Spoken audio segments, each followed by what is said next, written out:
Muy buenas noches, ¿cómo les va? ¿Cómo andan? Bienvenidos, bienvenidas a Sin Lugar para los Débiles.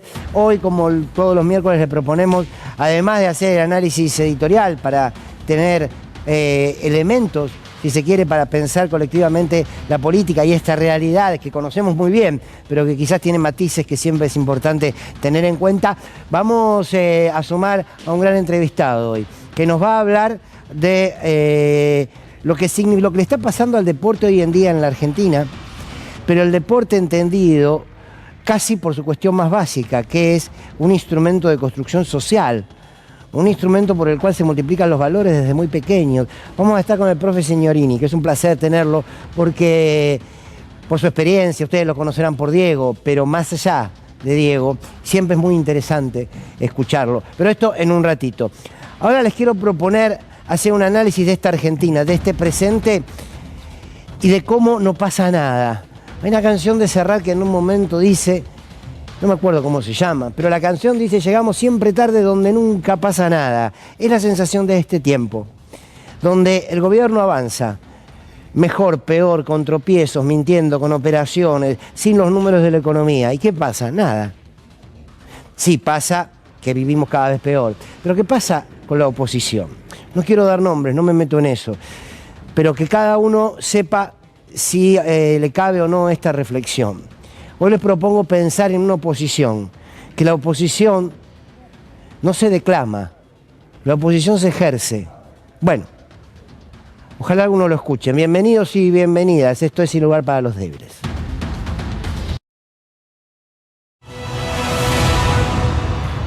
Bueno, este es el título, ¿no?, que les propongo para el día de hoy, sobre el rol de la oposición. Sobre el rol de la oposición que cada vez es más evidente por la ausencia. Quiero decir, a veces la ausencia hace ruido, el silencio a veces está lleno de gritos, y me parece que esta es la realidad de la oposición hoy. ¿Por qué? Porque el gobierno, con ley bases, con DNU vigente, con una política económica que no cambió desde que arrancó, con un ajuste salarial demencial, con una desocupación que avanza, con un recorte del Estado criminal, sádico, con un desempleo en lo privado y en lo público que va creciendo, avanza con tranquilidad. Sinceramente avanza con tranquilidad.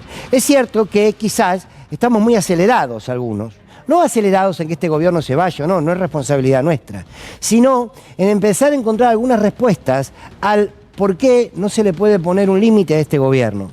Este gobierno que pudo tener una ley bases votada por ambas cámaras con un escarbadiente, porque de verdad que la peleó con un escarbadiente, con coimas por algún lado, con dádivas por el otro, con arreglos espurios, lo que quieran, pero lo tienen. Y mientras tanto, hay una oposición que declama, hay una oposición que dice, pero que cuando uno empieza a revisar cuáles son los elementos concretos de la política para ponerle límites a este gobierno, más allá de las discusiones parlamentarias, parece que no hay otra cosa. Y muchos dirigentes políticos de la oposición, con los que tengo mucho cariño y respeto por muchos de ellos, se enojan cuando se hace este planteo. ¿Por qué? Porque en realidad tenemos una oposición que está dividida, si se quiere, en tres grandes características, por lo menos desde mi punto de vista. Que una es un sector de la oposición que entiende que hay que esperar.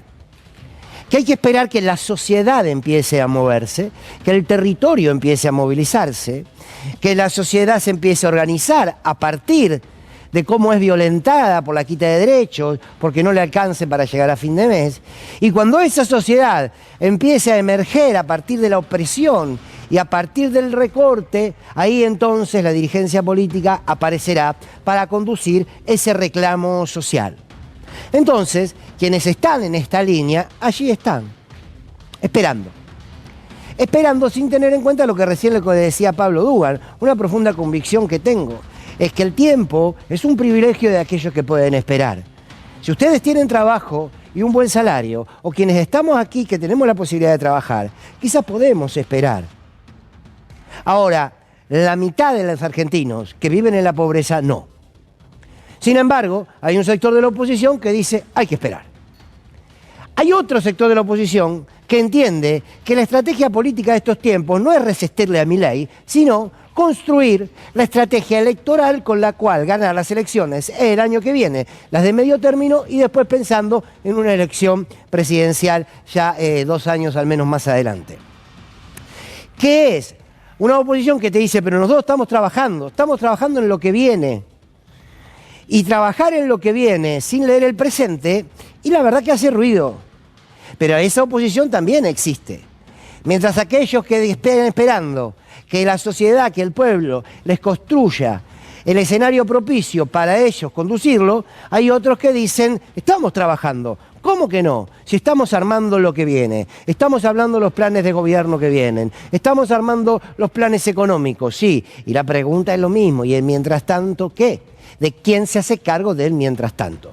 Y después están, si se quieren, otros que se dicen oposición, pero que no lo son. Que no son oposición. Y ustedes dirán, los radicales. Y los radicales hay un sector del peronismo también. ¿Sí? Un sector que dice, bueno, pero que hay que contribuir, algunos gobernadores que firmó el Pacto de Mayo. Entonces entienden que sí, son oposición porque tienen procedencias políticas distintas a la de la historia de los libertarios, que por cierto además es muy corta. Pero que sin embargo se dicen opositores, pero están cogobernando por acción o por omisión. O le dan la manito que necesitan, o se corren de un territorio y le dan mucha más vía libre al gobierno nacional. Esa es la oposición que hoy tenemos. Mientras tanto, lo que ustedes viven, lo que ustedes saben, los salarios, la comida, la inflación, la desocupación, la desigualdad, la falta de obra pública, la fragmentación social, la violencia, que a partir de todo esto, lógicamente, y no porque la legitimemos, pero como un proceso lógico de toda sociedad, cuando se ve fragmentada, recortada en sus derechos y arrojada al individualismo y al sálvese quien pueda, esa sociedad se hace inevitablemente más violenta. Y se hace más violenta no en términos de inseguridad y delincuencia. Se hace más violenta hasta en la esquina, hasta cuando te pasás cerquita de un auto, hasta en un partidito de fútbol con los amigos o con los... Se hace más violenta. Los vínculos empiezan a ser más violentos. Pero mientras tanto, Sturzenegger, este hombre que ocupa este ministerio fantasma que le armó Milei para destruir el Estado, avanza. No le bastó con el DNU 70, que lo redactó y que terminó estando en vigencia. Sigue. ¿Vieron que no pasa nada? ¿Se acuerdan del despelote que armamos acá, que dijimos? Y todo lo que se dijo en su momento y que no pasa nada. Todo sigue. Llegamos siempre tarde, donde nunca pasa nada. Y después cuando perdemos las elecciones, uy, che, pero ¿cómo puede ser?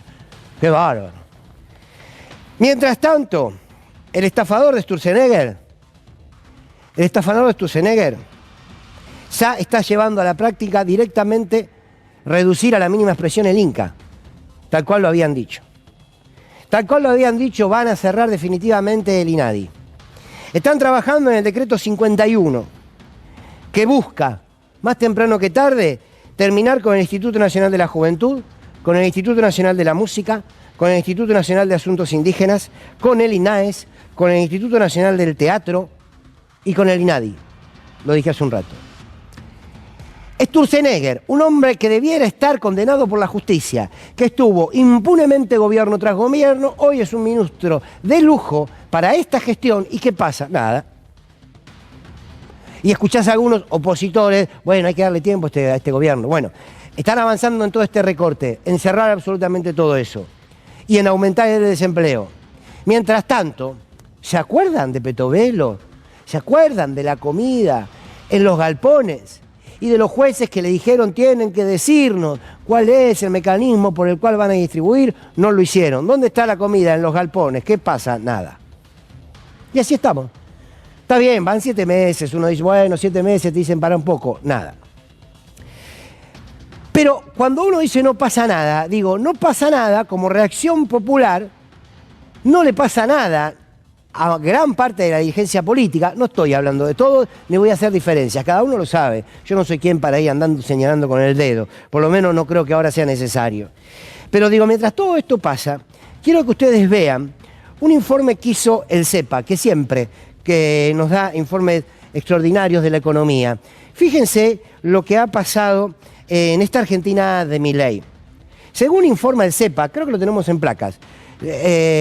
Acá lo tenemos. En los primeros 5 meses del gobierno hubo casi 200.000 despidos. 200.000 despidos. Fíjense este dato. El 74% de esos despidos fueron en empresas grandes. Fueron en empresas de más de 500 trabajadores y trabajadoras.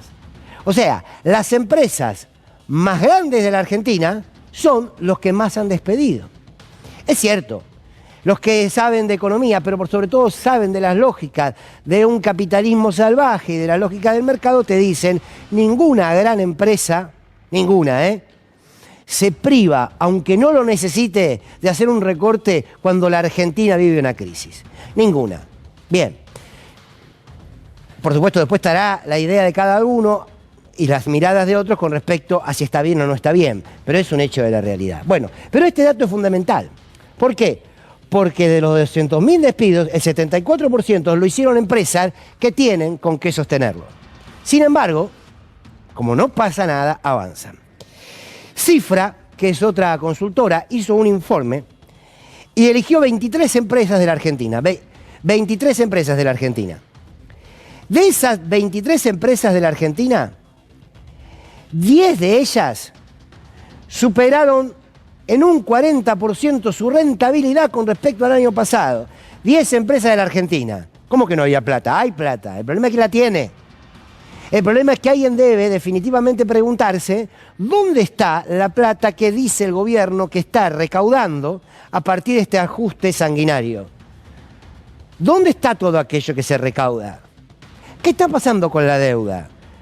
La verdad que la única de las pocas personas que habla de la deuda aquí en la Argentina es Cristina Kirchner cada vez que hace una intervención, que habla sobre la deuda. Y algunos dicen, no, otra vez con la deuda, qué aburrido. Pero la deuda está, y cada vez es más, y la estamos pagando, y nos está costando mucho. Sin embargo, hay empresas que, insisto, superaron el 40% de las ventas del primer trimestre en esta crisis. En esta crisis. Lo decía también recién Pablo Dugan. Petróleo, Arcor, por decir algunas. Entonces, aquí el problema sigue siendo la distribución. Ahora, ¿quién pelea por eso? La reforma laboral entró. Listo. Entró porque se metió dentro de la ley bases. Se votaron, ya sabemos, historia repetida, ya conocida. Esa reforma laboral incluye el ticket canasta. Hoy lo explicaba muy bien el Gato Silvestre en su programa. Un ticket canasta que lo meten dentro de tu salario, que eso no hace aportes, que eso no va a jubilación, que eso no va a nada, que además es un negocio que se hace con aquellas empresas que van a prestar el servicio que te va a dar ese ticket canasta. Pero además está las 12 horas en las que se puede trabajar. Está puesto en discusión la indemnización y la forma en que se recauda el dinero de la indemnización. Todos que tienen que ver con recorte de derechos. ¿Y dónde estuvo la resistencia a eso? De verdad, yo entiendo que se enojan, y está bien, ¿vieron? Qué sé yo, todo el mundo tiene derecho a enojarse, ofenderse. Ahora digo, ¿de verdad que alguien me quiere hacer creer que la conducción de la CGT peleó para evitar esta reforma? Los invito, humildemente, que venga toda la conducción de la CGT, manden a quien quieran, y que nos expliquen cómo dieron una disputa hoy en día para que esta reforma no avance. El gobierno nacional, lo decíamos ayer, se reunió con grandes sectores de la economía, con grandes sectores que generan trabajo, y le dijo, vamos a sentarnos para avanzar con la reforma laboral. Sociedad Rural, Bolsa de Comercio, quienes nuclean a los bancos, la UIA, se reunió con ellos. Tienen que estar, por supuesto. ¿Y los trabajadores ahí no están representados? ¿Y las economías populares no están representadas? ¿Y las pymes no están representadas? No, llamó a este sector, bien del poder concentrado de la economía y del trabajo. Y después de eso se sienta con quién, con la conducción de la CGT. Y yo quiero hacer una diferenciación por Pablo Moyano, porque creo que Pablo Moyano es quien ha dado más batallas y más peleas. Ahora el resto, vamos muchachos, en serio. ¿Y qué pasa? Nada. ¿Y quién está convocando desde la dirigencia política? Nadie. Entonces volvemos al principio. Bueno, Fernando, hay que esperar porque la sociedad tiene que reclamar. No salgamos a actuar ahora porque eso hace mal a la imagen y nos puede golpear en la imagen. Todas discusiones de palacio. Porque la oposición no se declama. No soy opositor si me digo opositor. Soy opositor si genero hechos y acciones políticas que se oponen al avance de un gobierno que se está llevando puesta la República, la patria, la nación, como quieran llamarla. Entonces, no se puede declamar ser oposición cuando se está votando una reforma laboral y la conducción de algunos de la CGT está en Ginebra. Discúlpenme que nadie se ofenda. Yo no estaba en Ginebra. Y precisamente, como son los sindicatos los que deben fortalecerse y uno defiende profundamente a los sindicatos, también dice, representen a algún trabajador de verdad. Y la respuesta a eso no es, no, pero cada vez que votamos ganamos. Sí, entre nosotros quieren que charlemos de cómo se ganan muchas. Entonces, ¿por qué digo todo esto? Y lo mismo con la dirigencia política. Claro que hay diputados y diputadas, lo hemos visto, escuchado, senadores y senadoras que dan la discusión, que dan la pelea en el Parlamento. Ahora, tiene que aparecer alguien menor, pequeño, como puede ser el comunicador que les habla, a decir que no es la política ni la dirigencia sindical la que le tienen que imponer los tiempos a la sociedad. Es la dirigencia política y la dirigencia sindical la que tiene que leer los tiempos de la sociedad para poder conducirlos, interpretarlos y ayudarlos a transformar. ¿Saben por qué Néstor Kirchner, desde mi punto de vista, fue el mejor presidente de la historia? Porque supo interpretar qué pueblo, qué sociedad tenía que gobernar. Esta sociedad está reclamando algo que no se lo da nadie. El nadie es exagerado, puede ser. Pongamos algún asterisco. No, pero van a hacer una marcha el 7 por la paz, amor, no, paz, pan y trabajo. Bien. Ojalá sea multitudinaria la marcha, más multitudinaria de la que se hizo cuando fueron al Palacio de Justicia. Entonces, es momento de entender que mi ley es mi ley en tanto la oposición les determine lo que es. Porque en todo caso, si nos va a tocar perder como pueblo, perdamos dando la pelea, perdamos dando las discusiones. ¿Qué proyecto se presentó desde la oposición? Que seguramente hay. Contémoslos, tráiganlos. Porque claro, yo sé que hay dirigentes, pero les hablo a los que todavía están jugando al ajedrez. Y no me voy a quedar en la chiquita de las lógicas de las grandes marquesinas. Porque algunos esto lo resuelven, y termino, esto lo resuelven diciendo, bueno, ¿por qué no habla Cristina? Bueno, ¿por qué no habla Massa que fue candidato? Bueno, ¿por qué no habla? A ver, si la política argentina se resuelve por uno o dos nombres, pobre nuestra política. No lo digo por esos nombres, lo digo por la política en sí misma. Lo digo por la política en sí misma. Ninguna acción y movimiento político se puede sintetizar en un hombre, una mujer o un nombre. Porque después termina pasando lo que pasa hoy. El peronismo se sintetiza en Juan Perón, pero en el peronismo lo tenés a Pichetto, a Macri, que se dice peronista, y qué sé yo, y a Recalde, que estuvo hoy aquí. Y me parece que no son lo mismo, ¿no? Bueno, qué sé yo. Ojalá que no pase esto que cantaba el catalán, que llegamos siempre tarde donde nunca pasa nada, porque en verdad pasa de todo. El problema es que parece que es la sociedad la que tiene que esperar los tiempos de quienes eligieron representarnos. Vaya contradicción. Bienvenidos y bienvenidas. Esto es El Lugar para los Débiles. Vamos a tener una charla muy linda, seguramente. Ojalá así sea con Fernando Signorini, que no vamos a hablar solo de deporte, porque Fernando además es un hombre de la cultura, del pensamiento nacional y popular. Pero en medio de todo esto, el intento del gobierno de llevarse puestos los clubes de fútbol. Ustedes dicen, ¿y qué tiene que ver con el hambre de los pibes? Directamente no. Pero ustedes saben lo que es un pibe en un club, o lo que es un pibe en la calle. ¿Lo charlamos en un rato? Bueno, quédense. Esto decía Sturzenegger, un estafador serial, sobre la SAC.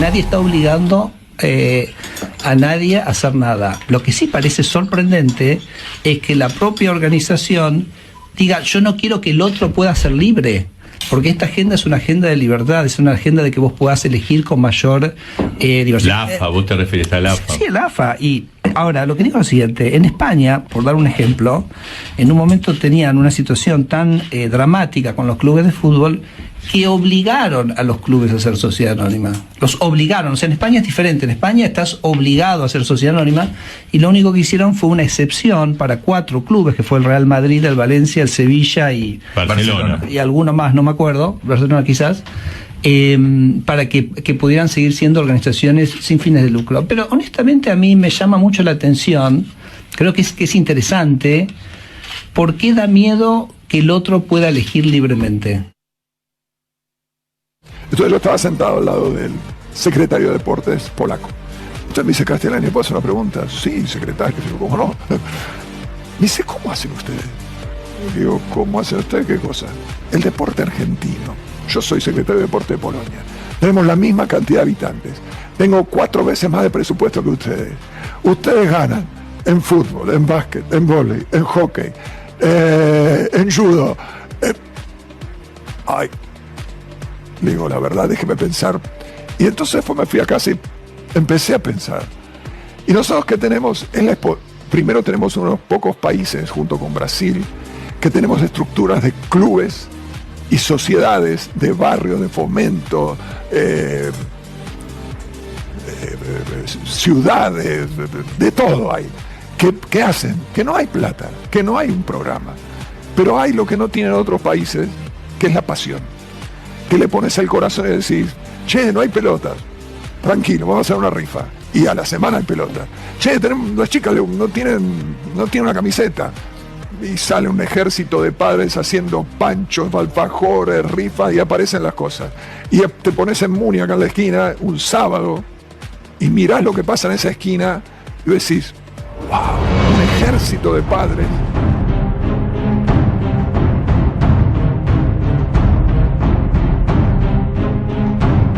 Bueno, ahí lo estábamos escuchando, Sturzenegger, hablando sobre la privatización de los clubes. Castellani, ¿no? Un gran voleibolista, entiendo que además es entrenador de la selección de vóley, y hablaba de esta diferencia de que los argentinos, a diferencia de otros países sin recursos, le ponemos pasión. Entonces parece que podemos tener logros y uno se pone a pensar si con la pasión alcanza. Qué placer estar esta noche con Fernando Signorini. Gracias, Fernando, por venir. Muchísimas gracias. A Fernando lo conocen, fue preparador físico de Diego, fue amigo de Diego, fue un hombre que lo ha acompañado, pero además fue un hombre que ha estado en muchísimos clubes trabajando como preparador físico, pero además es escritor. Y yo digo que vos sos un hombre de la cultura, del pensamiento del campo nacional y popular. El deporte te fue construyendo ese camino. Hoy un deporte muy, muy golpeado, ¿no? Qué sé yo, que yo creo que va perdiendo su esencia. ¿Cómo lo ves vos? Gracias por venir. Sí, claro, coincido plenamente. Yo creo que ya hace mucho tiempo que el deporte ha dejado de lado los principios por los cuales fue creado, ¿no? Es más, yo creo que desde hace mucho tiempo el sistema ha detectado en él, porque los sistemas siempre buscan algún argumento como para distraer a las masas. Lo dice inclusive, o lo deja entrever Chomsky en uno de los 10 principios de la manipulación de las masas, y está sirviendo para eso. Está sirviendo para seguir en ese estado tribal, de que si soy de un equipo tengo que odiar al otro, ese mal entendido derecho de pertenencia. Sí, está hecho también para frivolizarnos, para estupidizarnos, para ser el árbol que tapa el monte de los verdaderos problemas, porque vaya si hay problemas gravísimos que están ocurriendo en la sociedad mundial debido a la perversidad y a la miserabilidad de los poderes, pero juega Argentina, o somos campeones del mundo. Y listo. Claro, y ahí se termina todo. Y yo creo que hay que ayudar de una vez por todas a que el deporte vuelva a ser como la sociedad argentina, ¿no? Lo que yo soy testigo de la historia, tengo muchos años como para arrogarme ese derecho, pero que vuelva a ser esa maravillosa excusa para ser feliz que alguna vez dijo César Menotti, a la que yo agrego un argumento formidable para ayudar a los papás, a las mamás, a los profesores y maestros, para tratar de guiar al niño camino del mejor individuo posible que esta sociedad que está en gravísimos problemas espera, merece, reclama y necesita. Si eso no ocurre, a mí sinceramente en este momento el deporte competitivo, el deporte de alta competencia, no me interesa para nada porque, te repito, se ha alejado de los principios para los cuales fue creado. ¿Qué significa que un gobierno, en este caso el de Milei, quiera hacer de los clubes empresas privadas? Con lo que significan los clubes para el barrio, precisamente para los pibes. ¿Cómo ves vos esa mano privada metida en los clubes? No, yo creo que hay que tener mucho cuidado, pero pienso, yo prefiero recorrer mi propio camino y no seguir el sendero de las huellas que ya están marcadas, ¿no? Para tratar de tener otra visión, por lo que yo tengo muy mala. Pero yo creo que también esto es una jugarreta para tapar, para que sea ese árbol que tapa el monte de los verdaderos problemas, porque yo no escucho hablar mucho, creo que hay 8 toneladas de alimentos. Sí, todavía. Retenidos y hay gente que la está pasando muy mal, hay niños que están en la calle y que tienen hambre, hay no sé qué cantidad de frazadas para gente que está inclusive muriendo de frío. Calle. No se habla de los verdaderos problemas que están azotando al país en el país de los campeones del mundo, un país que tiene alimentos por aire, por mar y por tierra.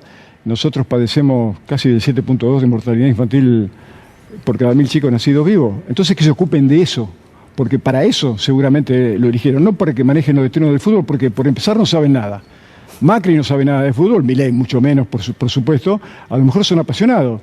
Y un poco más, son interesados, porque ¿cómo hubiera hecho el primero de los nombrados para ser presidente de un país si no hubiera sido presidente de Boca? Esa instrumentalización a mí sinceramente me molesta y mucho porque, te repito, el deporte para mí es un argumento cultural y como tal hay que defenderlo. Hay una cuestión, yo tengo hijos que hacen deportes, ¿no? En Argentinos Juniors, y uno ve el espacio de contención que es el club. Claro. Sí. Y que de alguna manera vos, a ver, si bien el club no le va a solucionar el hambre a nadie, muchos pibes, sí, claro, pibes sí. Van, juegan y después tienen una merienda a lo mejor. Sí. Y tienen esa educación de los valores de los que vos hablabas. Sí, pero además un club es algo más que eso mismo, ¿no?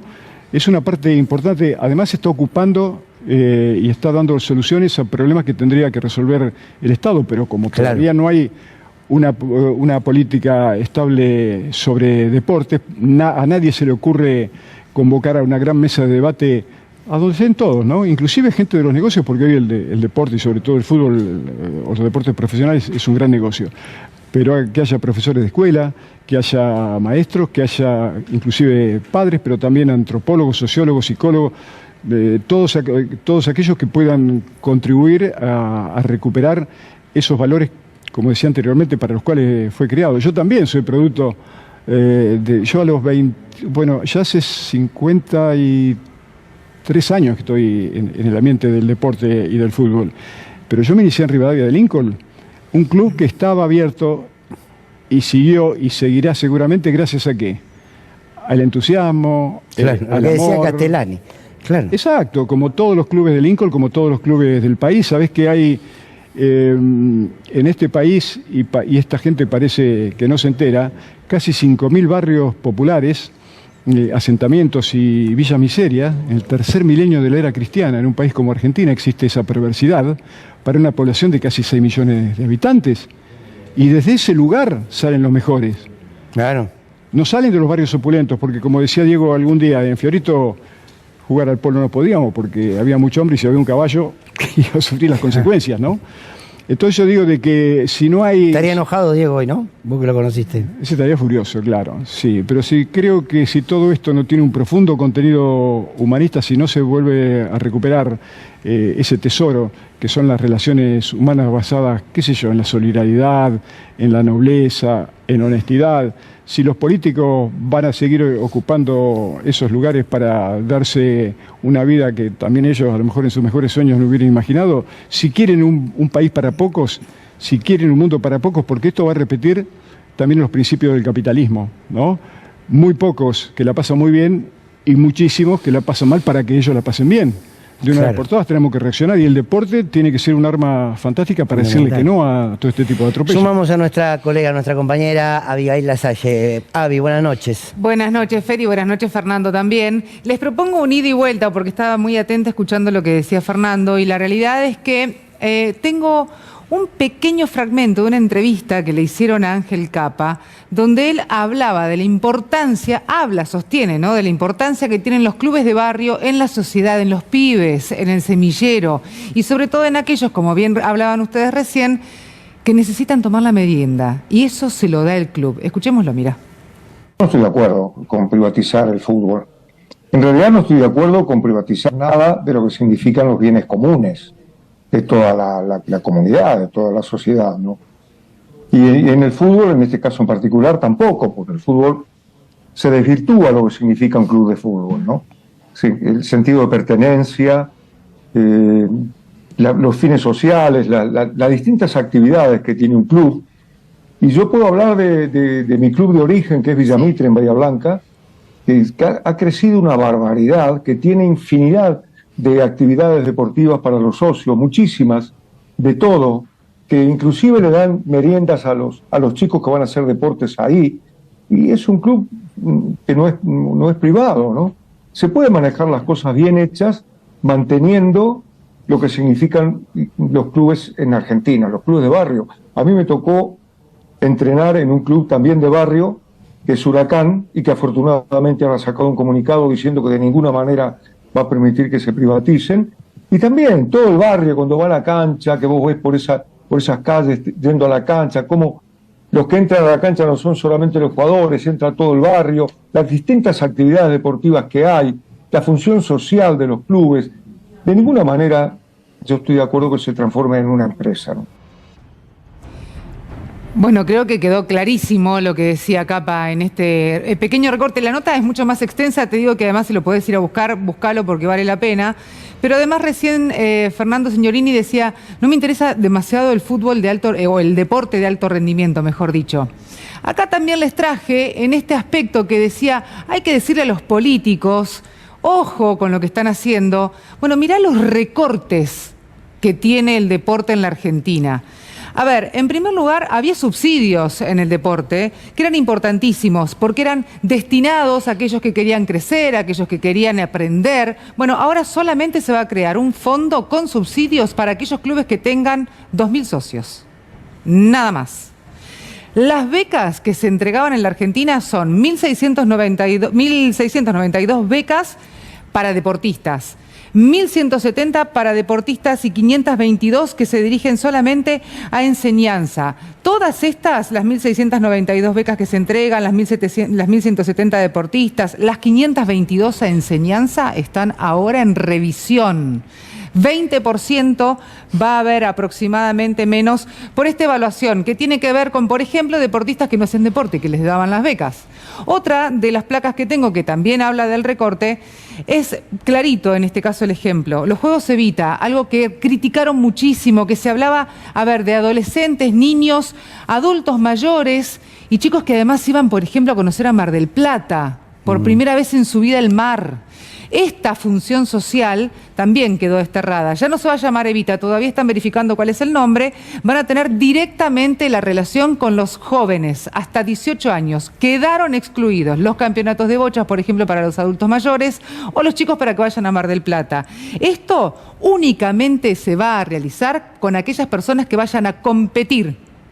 O sea, tiene que tener sí o sí una explicación lógica, un espanto realmente. Ahora, Fernando, legitimar este recorte, que los números que marca Abigail son importantes, ¿no será que en realidad socialmente nos ganaron una batalla en donde los valores que vos proponés defender, que expresan el deporte y también han dejado de estar ahí en el objetivo colectivo?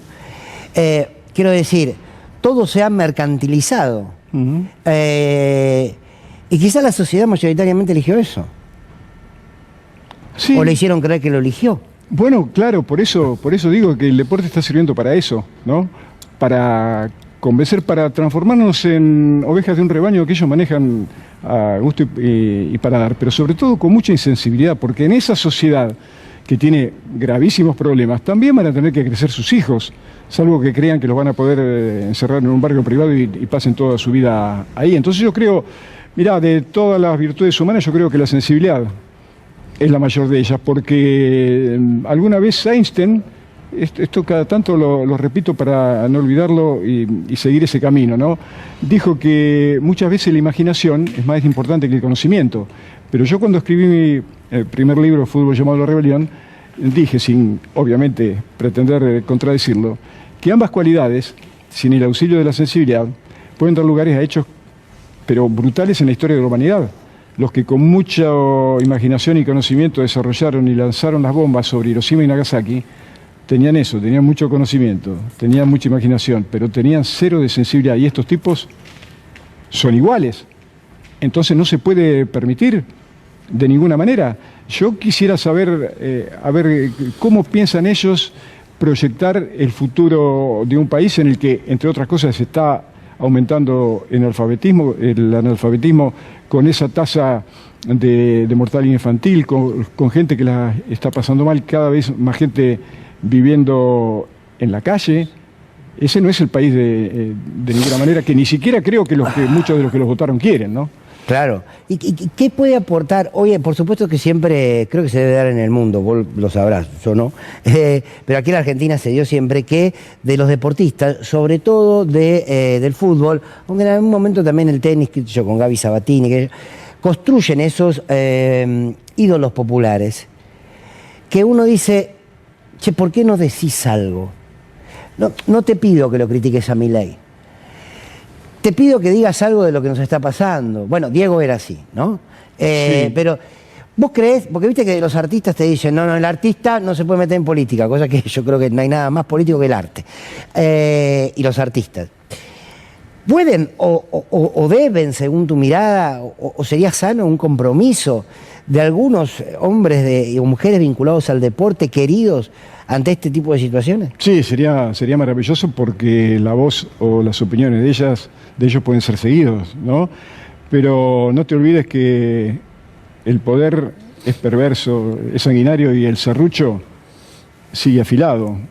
Y ellos saben que si se atreven, a lo mejor les pueden cortar también a ellos las piernas, como le pasó a Diego en el 94, en una clara demostración de la instrumentalización brutal que se hace de estos chicos, porque además otra cosa, ellos tienen que saber que cuando están en esos barrios, qué sé yo, Carlitos Tevez en Fuerte Apache, el Kun Agüero en la Villa de Itatí, o Juan Román Riquelme en Pacheco, como Ariel Ortega en Ledesma, cuando están ahí, en su lugar de origen, no solamente son ignorados, sino que son despreciados, porque son unos negritos de un negrito de mierda, le dicen. Ahora, claro, después, si vienen con alguna copa, estos mismos tipos, ¿no?, los usan para sus propios intereses, para la imagen, pero ellos tienen que saber, tienen que estar convencidos que por tipos como esos, ¿no?, que ahora se les hacen los amigos, que los invitan a sus mansiones, pero que en el fondo les siguen teniendo mucha bronca, porque bronca les da que anden esos negritos en sus mismos coches,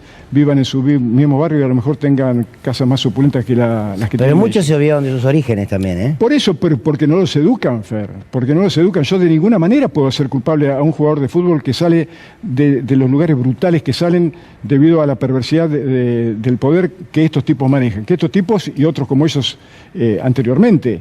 No, antes que nada son víctimas de ese sistema perverso. Entonces a mí me encantaría poder llegar a ellos otra vez y qué sé yo, charlar o compartir un mate y decir, no, pero mirá que las cosas no son así, ¿eh? ¿Y por qué Diego no se olvidó? Porque no todos son iguales, porque él, a lo mejor en ese momento la sociedad era distinta, había mucho menos estímulo de los que hay ahora, el deporte era otra cosa, y después explotó esto qué sé yo, del capitalismo en su fase neoliberal y consumista. Lo que importa es tener. ¿A quién le importa lo que sos? Tenés que tener. No importa después cómo. A lo mejor tenés tanto y sos admirado, pero vendés muerte porque o sos narcotraficante o vendés armas de destrucción masiva. Pero lo importante en la sociedad de hoy es tener. Y eso es muy peligroso, porque el hecho de no llegar a concretar esos objetivos puede dar lugar a hechos brutales que de estos tipos no tienen ni idea, porque antes de hablar de las sociedades, que después sí, también se puede profundizar el tema, se puede hablar de sociedades mixtas, de algunos clubes que están tan mal administrados que bueno, que también dan lugar a que estos den un paso hacia adelante. Pero yo digo de que, no, de ninguna manera, hay que volver a recuperar al deporte como un hecho cultural, porque si no nos salva, alguien alguna vez dijo, si no nos salva la poesía, si al mundo no nos salva la poesía, yo digo, si al mundo no nos salva la cultura, no lo salva nadie. Entonces, seguramente la aventura de hombres y mujeres sobre la Tierra, yo creo, como decía Stephen Hawking, le queda poco tiempo, ¿no? Javi. Escuchándolo también me acuerdo que había hablado con el presidente del Observatorio de los Clubes de Barrio. Y él, entre otras cosas, también hacía referencia a la importancia que tiene para los chicos de los barrios poder tener un lugar con sentido de pertenencia.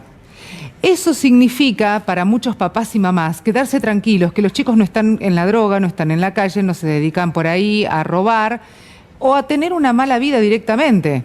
Bueno, lo explicaba Cristian Font de esta manera, mira. Los clubes estamos en una etapa de crisis permanente desde el 2015 para acá. O sea, la verdad que lo que se vive es angustiante, desesperante. Los dirigentes piensen que somos todas personas que trabajamos ad honorem, poniendo plata en nuestro bolsillo, dejando de lado muchas veces a nuestra familia. Entre nosotros nos cargamos porque cada vez que nos cruzamos y nos juntamos, nos preguntamos si seguimos todos en pareja, si estamos todos bien, porque es mucho el esfuerzo que uno le pone y yo creo que muchas veces la gente no llega a tomar magnitud lo que significa el club de barrio. Esta nota se la hice a Font en el programa que tengo en Radio República y también hacía referencia a que en el 2015, y vos te vas a acordar perfecto, Fer, porque todos los clubes, todos, estaban con los tarifazos sumamente castigados, agua, luz, el gas, la comida y por supuesto lo que aquellos llamaban por ahí algún uniforme, la pelota. Y el problema es que son los propios papás o la propia gente del barrio, el propio hincha, el que pone plata, como decía Cristian, de su bolsillo para poder sostenerlo. Nadie lo ve y como decía recién Signorini, tampoco nadie lo cuenta. Pareciera como que en algún punto, y en esto también lo dejo como para ver si se puede debatir, si en realidad no nos estamos volviendo hasta sordos para poder entender qué es lo que verdaderamente necesitamos en un 50%, te diría, si querés, de este país. Sí, quizás porque a partir de lo que decía, se instaló también mucho la idea del éxito. Claro. Hacer deporte para ser exitoso, hacer deporte para llegar, ¿no? Te pruebo, que te prueben de chiquito a ver si podés llegar. Pero porque hay una tergiversación del sentido, del verdadero sentido, concepto de lo que tiene que ser el éxito. El éxito no es ganar, porque podés ganar utilizando recursos que son ilícitos. No sea mal. Sí. No, es así, bien, porque yo mismo se lo reclamé, porque la trampa es una porquería, en el fútbol como en la vida. Como Pará, pero déjame que te interrumpa. Nuestro querido Víctor Hugo Morales, diría, la trampa es parte del juego. No. En una sociedad que se precie de haberse elevado en lo que es el proceso civilizatorio, de ninguna manera. Es parte. Puede ser un lindo debate. Puede ser la picardía, pero la trampa no, porque si vos mañana me confías tus hijos para, qué sé yo, los entrene, yo antes que nada, entrenar para mí antes que nada es educar, ¿no? En todo sentido. Por eso yo me niego a considerarme un preparador físico.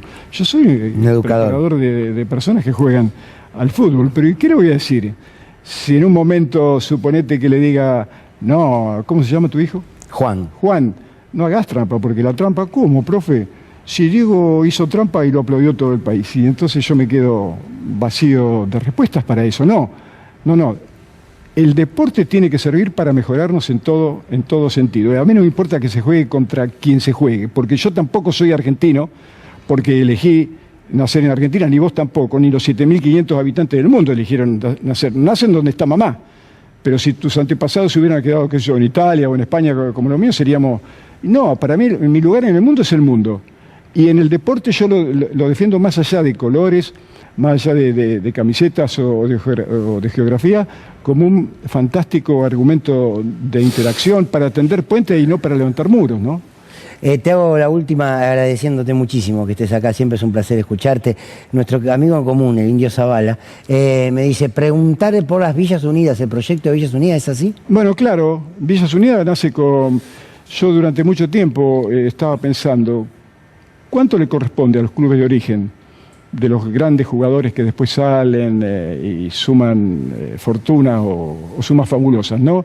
Nada, cero, no le tocó nada a Villa o a Estrella Roja de donde salió Diego, no creo que al club donde salió Carlitos Tevez ni Román Riquelme, ni ninguno de ellos, no les toca nada. Entonces la idea era poder llegar a crear un club para que en forma legal compitiera en los torneos de AFA, para que los derechos federativos y económicos pertenecieran al club de origen y no de que después le dibujaran un 4, 5 o 6% que después nunca se sabe cuál es y nunca salen de esas necesidades que tienen.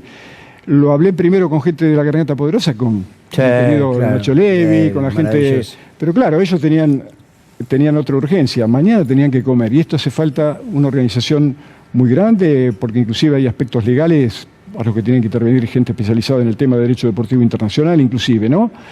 Y bueno, y una vez se lo comenté a Alessandro Cleri, que es uno de los directores de la escuela de César Menotti, él captó enseguida de qué se trataba y a la próxima semana hicimos una reunión con todos los referentes de los barrios, se empezó a desarrollar la idea que hoy es como un brotecito todavía muy tenue porque la indiferencia del Estado, ¿no? Estos tipos no se dan cuenta, bueno, qué sé yo, el secretario de Deporte es el que es, su secretario se tuvo que ir porque hizo lo que hizo, pero ¿por qué? No sé, ¿hicieron algún examen de capacidad para ocupar esos lugares? No, siguen siendo insensibles y en esos lugares hay chicos que padecen lo indecible porque por uno que llega, son miles los que quedan en el camino. Entonces, para eso Villas Unidas, pero no solamente el deporte, Fer, porque a los mejores, bueno, ¿por qué no? Si no llegan a través del fútbol o de otros deportes, inventar alguna escuela de oficio para que sean, qué sé yo, electricistas o plomeros. Cualquier oficio, claro. Para darle una posibilidad en la vida a ellos que no tienen ninguna. Y los mejores, abrirle camino para que vayan a la universidad, para desmentir eso que alguna vez dijo María Eugenia Vidal, cuando era gobernadora de la provincia de Buenos Aires. Nadie que nace pobre llega a la universidad. Exacto. No, y que para qué el gobierno iba a hacer universidades si sabemos que los pobres no llegan. Bueno, si esa señora no entendió que la política, como el deporte, como todas las disciplinas, tienen que ser transformadoras o argumentos transformadores de una realidad que es espantosa, entonces ¿para qué hace política?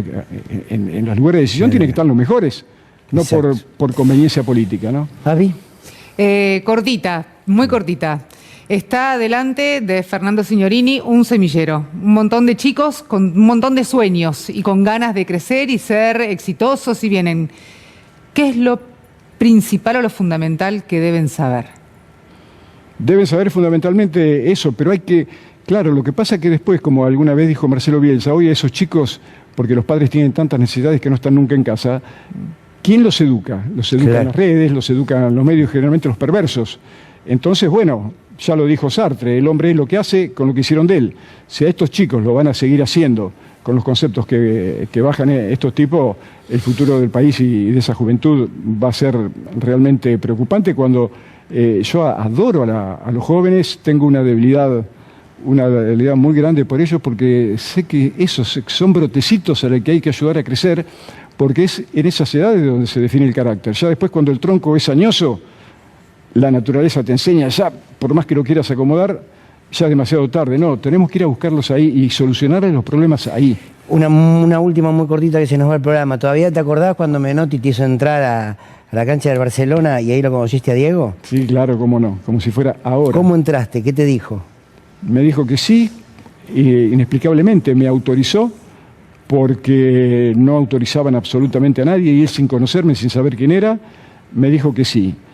Si él no hubiera dicho que sí, yo no estaría acá y no sé lo que hubiera sido de mi vida, seguramente habría sido otra, porque no sé lo que hubiera pasado. Y ahí, al mes aproximadamente, el 28 de junio del 83, hablé por primera vez con el Pelo de Cerrito.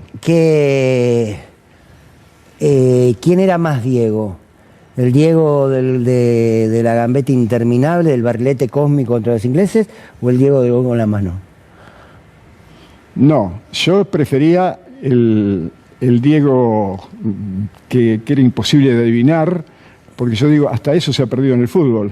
El otro día lo charlaba con un chico que juega en la primera de River, que es muy joven y que va a ser crack seguramente, y yo decía que hoy los jugadores en general, el fútbol me aburre, porque yo digo, van a hacer esto y hacen esto, van a hacer otro y hacen lo otro. Claro. Y antes Diego te hacía, no sé, te provocaba un desprendimiento de retina, porque ibas para allá pero salía para el otro lado.